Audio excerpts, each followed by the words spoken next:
Hello student, welcome to our classes.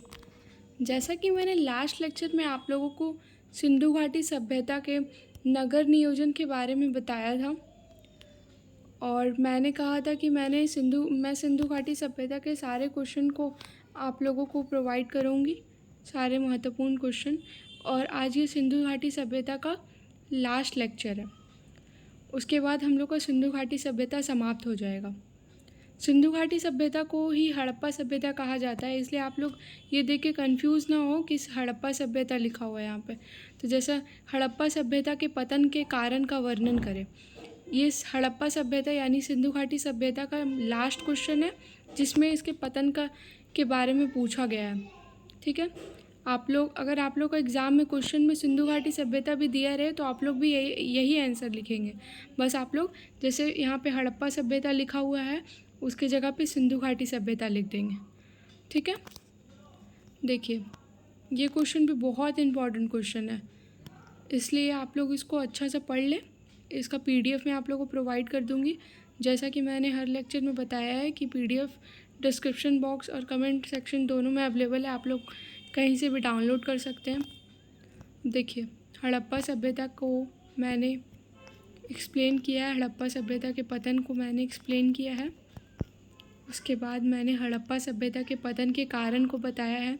जैसा कि पहले नंबर में मैंने लिखा है जल पलावन, दूसरा में भूकंप, तीसरा में महामारी, चौथा में जलवायु परिवर्तन, पांचवा में बाहरी आक्रमण, छठा में राजनीतिक और आर्थिक विघटन, सातवां में प्रशासनिक स्थिरता।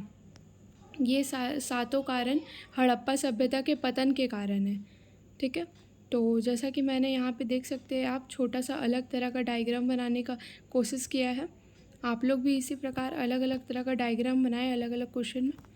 ठीक है, उसके बाद मैंने जल पलावन को एक्सप्लेन किया है, फिर भूकंप को एक्सप्लेन किया है, फिर महामारी को एक्सप्लेन किया है, उसके बाद जलवायु परिवर्तन को एक्सप्लेन किया है, फिर बाहरी आक्रमण को एक्सप्लेन किया है, फिर राजनीतिक और आर्थिक विघटन को एक्सप्लेन किया है, फिर प्रशासनिक स्थिरता को एक्सप्लेन किया है, फिर मैंने छोटा सा निष्कर्ष लिखा है। जैसे कि मैंने बताया कि निष्कर्ष लिखना ज़रूरी होता है। कोई कोई क्वेश्चन में निष्कर्ष नहीं बन पाता है, मगर कोशिश करें कि ज़्यादा से ज़्यादा क्वेश्चन में आप निष्कर्ष को ऐड करें। निष्कर्ष लिखना अच्छा माना जाता है। इंट्रोडक्शन के साथ साथ इंट्रोडक्शन का जितना महत्व है उतना महत्व निष्कर्ष का भी होता है। इसीलिए इसी के साथ मेरा ये लेक्चर समाप्त होता है। नेक्स्ट लेक्चर में आप लोगों को मैं ये सेमेस्टर 1 का और 2 का दोनों का मैं MCQ क्वेश्चन प्रोवाइड करूँगी, जिसमें आप लोग को महत्वपूर्ण MCQ क्वेश्चन मिलेंगे, जिसको आप लोग अच्छे से पढ़ लें और आप लोग को एग्ज़ाम में मदद करें वह MCQ क्वेश्चन। तो इसी तरह आप हम लोग के साथ इस चैनल पर जुड़े रहें और चैनल को लाइक करें, सब्सक्राइब करें और ज़्यादा से ज़्यादा शेयर करें। Thank you for watching.